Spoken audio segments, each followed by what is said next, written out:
Magandang buhay mga ka-jack. So ngayon po ay magpapalit po tayo ng ating talim ng ating meter saw. Ito po meter saw na to ay ginagamit to pang aluminum at pang kahoy. So ngayon, gagamitin po natin to para sa bakal. Ang gagawin po natin, tanggalin natin yung ating lumang talim na pang aluminum at papalitan po natin siya ng pang bakal. So ito pong talim na ito ay 10 inches. Yan. So kung bibili kayo ay 10 inches ang inyong pong bibilhin. Ayan. Ito po yung talim natin. At ang bibili nyo po na cutting disc ay yung 10 inches din para sakto po ito dito sa ating meter saw. Yan.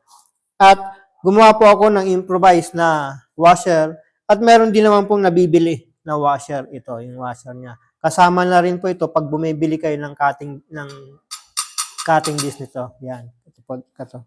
At ilalagay na natin yung ating yan, cutting disc, yan. Itong cutting disc na to, malaking tulong po yan kasi dual purpose na siya. Hindi na kayo bibili ng cut-off pa kung meron kayong yung meter saw. Yun.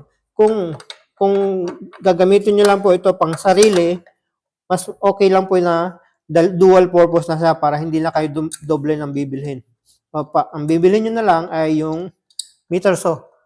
O kasi yung meter saw, pwede nyo lang gamitin ng pambakal.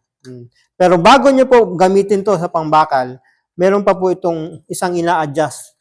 Kasi para hindi po kayo mahirapan. Yan. Ito turo ko po sa inyo kung paano po ano po yung adjustment niyan. Yan. Ito.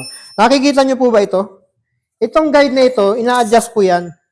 Inaabante po yan paparito. Meron po yung adjustment sa ilalim. May dalawang tornilyo po yan dito sa tagiliran. Ina-adjust po yan pabante dito sa ilalim, dito sa unahan, para yung bakal po ay hindi may ipit.